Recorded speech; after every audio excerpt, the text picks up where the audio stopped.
All right, so this is a hopefully a quick 1 week post-op follow-up video. If you're looking for a history of this journey, I have a playlist around this. You could go back and look at that. But diving right into it, just gonna bullet list this and hopefully get through it quickly. Drugs. So I'm still on muscle relaxers and Tylenol. I'll get into why in a second. As far as tramadol, I weaned off of that quickly. I think I stopped taking it on the third day. And then the stool softener, I also got off of it. I finished up the steroid pack.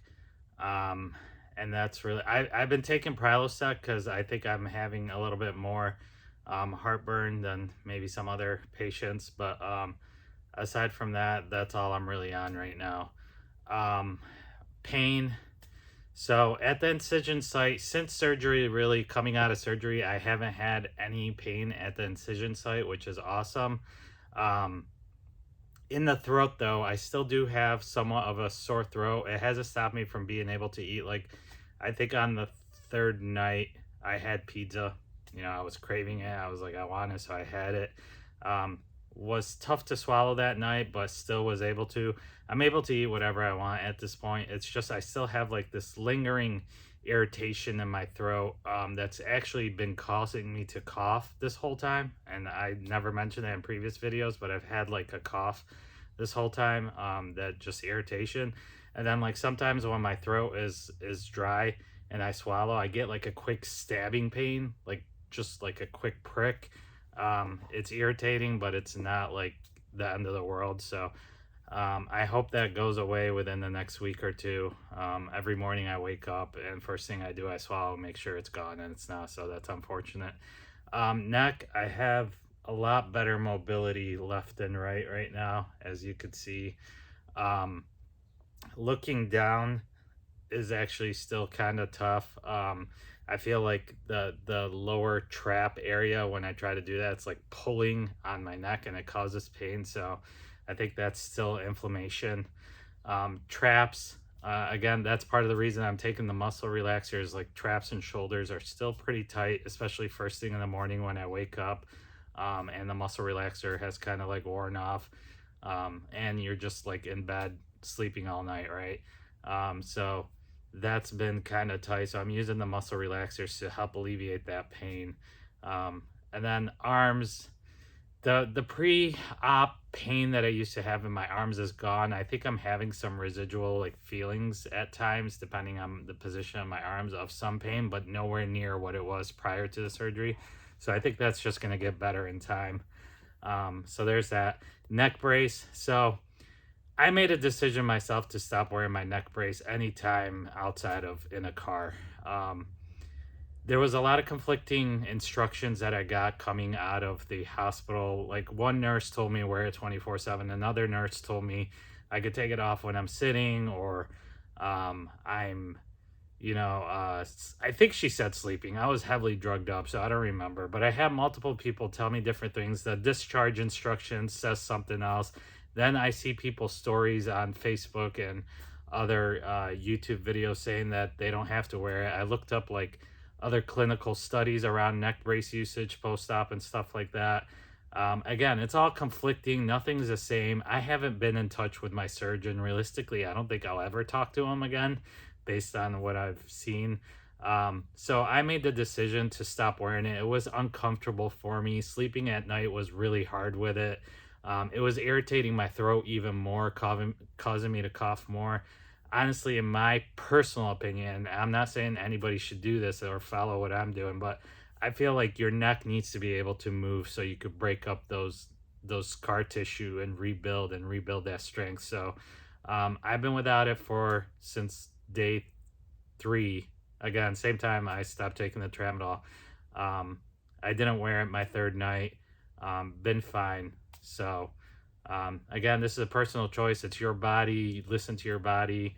Make sure that you know what you're doing. Talk to your surgeon if you can, or get some advice elsewhere. But I'm not saying you shouldn't wear your brace if you're told to. But again, this was a personal decision that I'm comfortable with right now, and so there's that.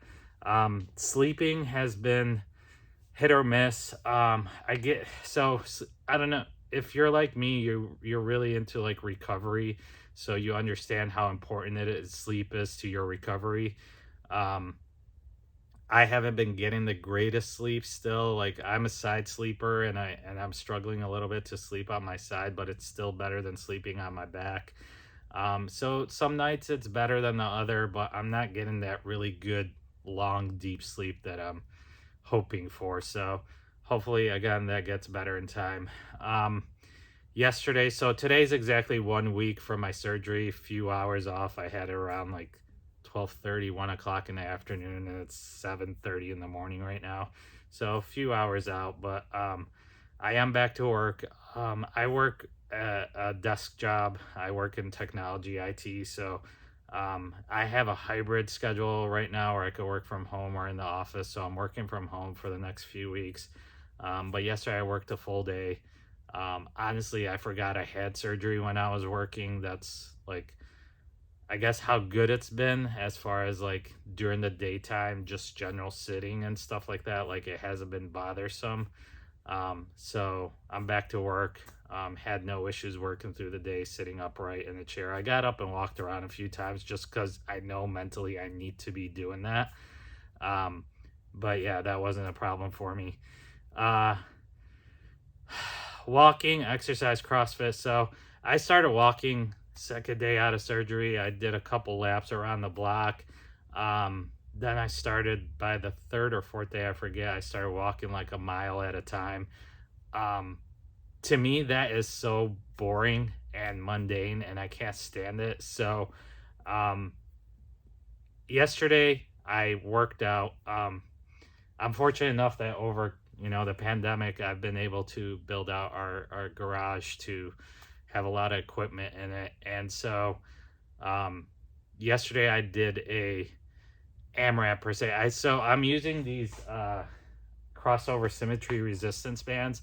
Those feel great to me right now, moving my arms without a lot of tension. I'm using the lowest resistance because you're not supposed to be lifting weight or anything like that. But that range of motion of moving your arms and pulling and stuff like that feels great on my arms and shoulders. And it feels like it's loosening them up. So I do that as a warm up. And then I did an AMRAP, like a 20-minute AMRAP yesterday of like 50 air squats and 50 biker calories. That was fine. No pain anywhere in this area. Felt good after. Felt like the blood was moving. Very slow pace. Like I was not pushing it. Today I did a similar exercise. I did the Echo bike today for 30 minutes. 30-minute AMRAP of 30 cals on the bike and 30 lunges. Just to kind of keep it varied, because again, if I'm not like somebody who likes to do the same. I can't run forever or walk forever. Those things are boring to me, so I keep it varied. That's why I like CrossFit. But yeah, again, no pain, felt fine. No arms in either one of them. Keeping the arms off to the side, just doing lower body exercises. Again, keeping it at a slow pace. But I have to keep reminding myself that I'm recovering from surgery. Like when people say they feel good post surgery, they mean like for having surgery, they feel really good. I'm not gonna lie and say like it's painless or there's no discomfort or anything like that, because there is discomfort that you still feel. But for having that surgery and for what you could do still, it feels really good. Like you can't believe like you had, because somebody went in and sliced your throat and took your discs out, and I'm not gonna downplay it, but for having that done and being able to do what you're able to do post-op is actually really amazing. So again, one week out, I'm already exercising. It feels good, almost too good. You got to keep reminding yourself, you got to slow down, especially if you're doing something like an AMRAP, because if you're in that mode and you see the clock winding down, you kind of want to push it to get another round in or something like that. So you just got to keep reminding yourself that you shouldn't be pushing it. So yeah, I'm expecting to be able to incorporate a few other movements within the next couple weeks, maybe some like low box step ups or plate step ups and stuff like that. Just kind of adding more variety, but gonna keep it to a minimum until at least a 6 week post-op follow-up, where hopefully I'll get to see some x-rays and stuff like that and see the position of the disc and make sure everything's looking good. But I feel like just getting that blood moving and heart rate up a little bit definitely makes me feel better. I mean, you're definitely getting those endorphins, so naturally you're gonna start feeling better about that. But yeah, so I technically should have a 6 week follow-up. That's the post-op instructions. But since I'm in the clinical trial, I actually have a 2 week follow-up with the physician's assistant and the research nurse. So maybe I'll get x-rays sooner than that. If I do, I'll share them. My next update will probably be at the 6 week mark unless there's something significant that happens between now and then. I don't expect anything. It's going to be more like, life is moving on, slowly getting better and feeling better. But yeah, I don't expect anything significant. If I'm started doing clean and jerks and snatches next week, I'll let you guys know. I don't anticipate that. But yeah, so far, mentally, I've been up and down about the surgery. I know a lot of people come out and say it's the best thing they've ever done. I just have like high expectations for what I want to be able to get back to doing, and I kind of want to be able to do it faster, but realistically I know that's not going to happen, so it's a mental battle. But as of right now, I still feel good about the decision, and I'm looking forward to see where I'm going to be in 6, 12, etc. weeks. So until then, I hope this helps. If there's any questions, please feel free to drop it on this video, or shoot me a message personally. That's fine. Until then, talk to you later.